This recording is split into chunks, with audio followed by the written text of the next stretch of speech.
ओम साईं राम। साईं बाबा की कृपा आप सब साईं भक्तों पर बनी रहे। वीडियो शुरू करने से पहले मैं आप सब लोगों से रिक्वेस्ट करती हूँ कि आप मेरे चैनल को सब्सक्राइब करें, लाइक करें, हो सके तो शेयर भी करें, ताकि जो भी बाबा का मैसेज हो सब लोगों तक पहुँच पाए।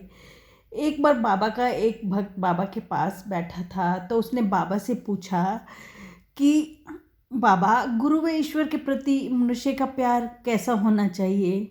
तो बाबा ने उत्तर दिया, अपने गुरु व ईश्वर से वैसे ही प्यार करो जैसे कुत्ता अपने मालिक और उसके परिवार से करता है, निस्वार्थ स्नेह।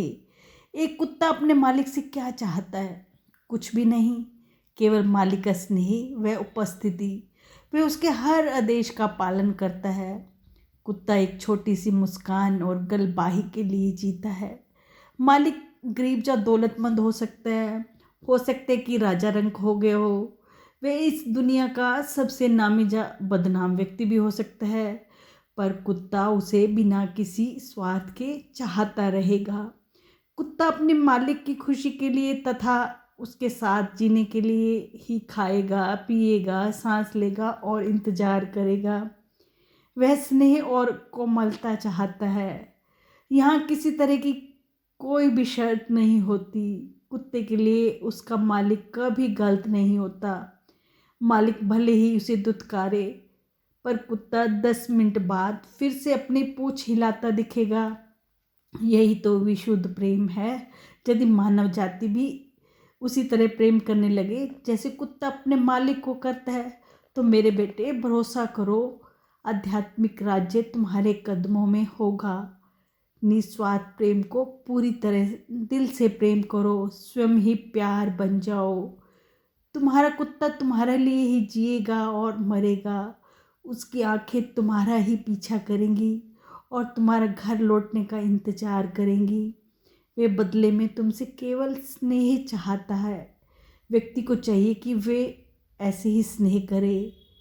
कुत्ते इसलिए ही तो बनाए गए हैं कि मानव जाति को प्यार व वफादारी का सबक दिया जा सके।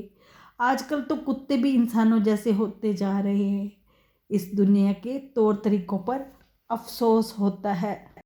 हम बाबा के सचरित ग्रंथ में भी पढ़ते हैं कि बाबा कुत्ते, बिल्लियों और पक्षियों से बहुत प्यार करते थे। बाबा भिक्षा मांग के जो भी भोजन लाते उसे मस्जिद की कुंडी में डाल देते थे। फिर कुत्ते, बिल्लियाँ सब खाते रहते। बाबा किसी को भी मना नहीं करते। बाबा अपने हाथों से खिलाया करते थे। तो हमें एक सचरित के एक अध्याय में भी एक घटना का वर्णन है कि बाबा की जो एक भक्त थी श्रीमती तरखड़, वो जब शिरडी आए हुए थे तो दोपहर को जब खाना खाने लगी तो एक कुत्ता आया, वो पूंछ हिलाने लगा। तो श्रीमती तरखड़ को लगा कि वो भूखा है, तो उन्होंने बड़े प्यार से उसे खाना खिलाया। वो खा के चला गया। ये तो एक सहज घटना थी और श्रीमती तरखड़ इस घटना को भूल ही गई। जब शाम को वो मस्जिद पहुँचे तो बाबा बोले कि आज माँ तुमने मुझे बहुत प्यार से खाना खिलाया, मेरी आत्मा तृप्त हुई। तो श्रीमती तड़क हैरान हुई कि बाबा मैंने आपको कब खाना खिलाया, मुझे तो याद नहीं। बाबा कहने लगे कि दोपहर को जो कुत्ता आया था वो मैं ही था। मैं इन सभी प्राणियों के आकारों में डोल रहा हूँ। तुम हमेशा ऐसे करती रहा करो, पहले भूखों को खाना खिलाया करो, फिर बाद में तुम खुद खाया करो। अगर तुम ऐसा करोगी तो तुम्हारे लिए अच्छा होगा। और श्रीमती तरखड़ का गला भक्ति भाव से भर गया और उन्होंने साईं जी के कदमों में सिर झुकाया। और एक घटना और भी है कि एक भक्त बहुत बीमार था, तो बाबा ने उसको कहा कि जो शनि मंदिर के पास काला कुत्ता है ना, तुम उसको खाना खिचड़ी खिला के आओ तो तुम ठीक हो जाओगे। जब वो भक्त कुत्ते को खिचड़ी खिला के आया तो जो उसका रोग था वो दूर हो गया। हम जब शिरडी जाते हैं हम देखते हैं कि समाधि मंदिर और नीम पेड़ के आसपास कितने कुत्ते होते हैं, पर गार्ड लोग उन्हें कभी भी नहीं भगाते। अगर हम लोग बैठे हैं, कुत्ता कोई हमारे पास आ जाता है तो हम उसे भी बड़ा प्यार करते हैं कि कहीं बाबा किसी रूप में तो ना आ जाएं। और मैंने हमेशा देखा है जब कांकड़ आरती होती है, जब सायरन बजता है ना, तो शिरडी गांव के कुत्तों के भौंकने की बहुत आवाज़ आती है। ऐसा लगता है कि जो कुत्ते भी हैं वो बाबा की कांकड़ आरती का स्वागत कर रहे हैं। और मैं आपको एक और सत्य घटना बताती हूँ कि गुजरात में एक मंदिर है, वहाँ पे हर वीरवार को भक्तों की बहुत रश होता है। कहते हैं कि वहाँ आप जो कुछ मांगो पूरा होता है। और वहाँ कुत्ते भी बहुत आते हैं, 15-20 कुत्ते हर वीरवार होते हैं। भक्त लोग कभी भी उनको नहीं भगाते, उनको खाना खिलाते हैं। एक बार ऐसा हुआ कि बाबा का समाधि दिवस था, वहाँ पर लंगर का प्रोग्राम रखा गया।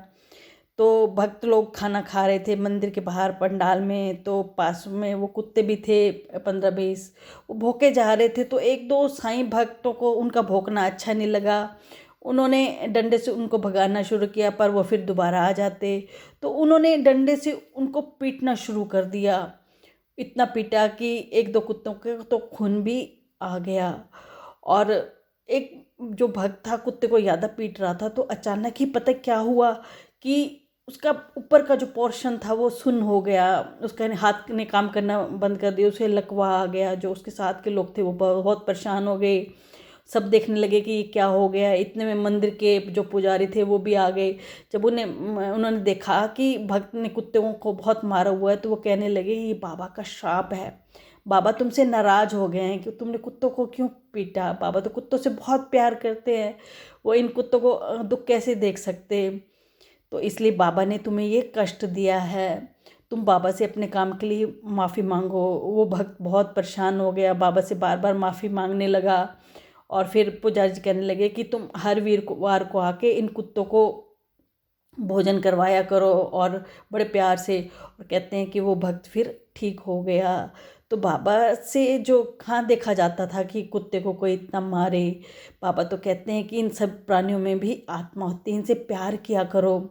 और बाबा कहते कुत्ते जैसा वफादार तो कोई भी नहीं होता, वो अपने मालिक के लिए ही जीता है। बाबा भी तो कई बार हमें संदेश देते हैं कि तुम कुत्तों को खाना खिलाया करो, तुम लोगों के लिए अच्छा होगा। तो हम सब लोगों को कुत्तों से प्यार करना चाहिए। और रात के खाने के बाद हमें एक कुत्ते के लिए रोटी एक या दो भी हो सके तो बनानी चाहिए। हो सके तो आप ज़्यादा भी बनाओ, जो भी आपके आसपास कुत्ते हैं उनको खिलाया करो। इससे बाबा खुश होंगे, आपके घर में भी खुशियाँ आएंगी। बस आज इतना ही। ओम साईं राम।